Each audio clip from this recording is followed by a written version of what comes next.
Basically, our original housing targets were circa 32,000. We're now saying our housing targets are 49,000, of which within the plan we identify where we consider you can get 42,000, and then we start picking up the other areas where you think you can, where boroughs can make up the shortfall between the 42,000 and the 49,000. Within the plan, there are individual targets for every borough. Boroughs have got to get closer to their actual target numbers, or we stand absolutely no chance at all.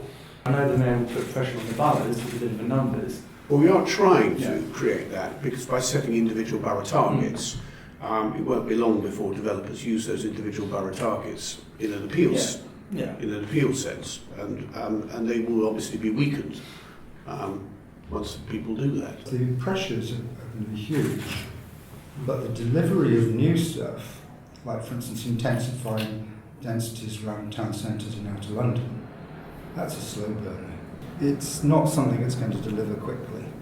Well, they need to address densifying and thinking through ways to approve and rapidly approve denser redevelopment on the same sites. I think after that, we're going to have to start thinking about how we boroughs think more strategically with the GLA and the GLA family about the interlink between big transport investment and housing. Return to the boroughs being developers again, and I think maximising other planning powers, if you like, whether that's through CPO at the extreme end or just site assembly. Targets are there, and I think you're right, over time developers will be able to use those to apply pressure. At a high level, yes, it does give you a target, especially if the borough isn't meeting its needs, etc., etc.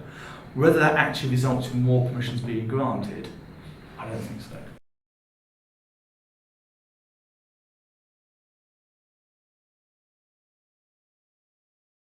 What FAUT doesn't address is actually how that works out in practice, and actually how you can start looking at replacement of uses and looking at different areas, maybe Thames Gateway, where there's lower values, where you could start to actually think about how you meet the industrial land needs as well at the same time. The argument that boroughs make is, well, we want a strip of this because we think there's been a recent takeoff in small businesses in that area. But it's not they're not some sort of strange in principle view in the end when there's an absence of any demand for the land for a non-housing use. It's a particular argument. You've got to plan far more positively for the employment uses in each borough, and that does mean in some cases having policies to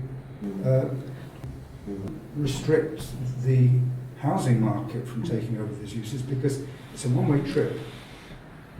When those things are gone, they're gone. Well, we all know the demand for retail, particularly in a lot of secondary locations, is reducing, and that in some areas there needs to be a sort of managed retraction of the retail centre. And that's something that planning should do, isn't it? I mean, that's what planning does. The differential between 42 and 49,000 extra net additional units per year you're looking at intensifying town centres. That implies major redevelopment in order to get the kind of numbers that we're talking about, which is A, quite disruptive to those centres, and B, is likely to wipe out quite a lot of the lower value employment space. The developers need to look, and boroughs need to look good and hard at those town centres. Protecting retail shops all over and insisting that you've got to put retail shops back in to developments.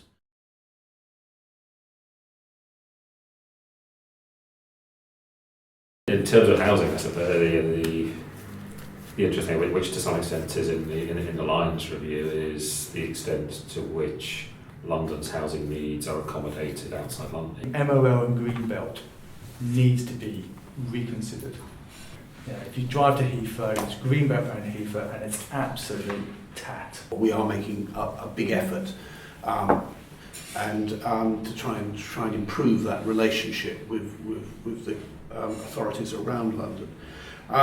Their great fear is that we're trying to push a lot of our housing population onto them and make them take the strain. We've worked very hard to say, no, we're not trying to do that, but you've got to deal with your own growth in your own areas. The accountability and relative democratic deficits in some of the London planning aspects, and particularly opportunity area frameworks, and the type of London that it produces. We are having to go for greater massing, we are having to go for taller buildings.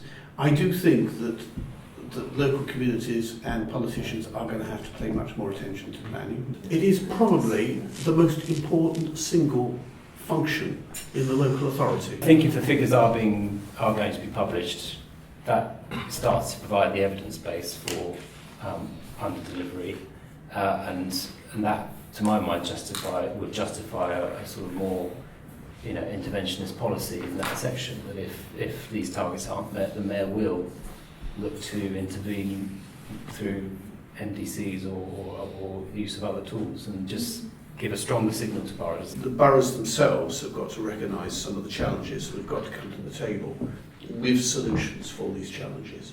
If the boroughs don't come to the table with those solutions, then I think the pressure on the mayor to do it will be enormous in the next round. And I think that's where we're going. And hopefully persuasion will get the boroughs to do the right thing.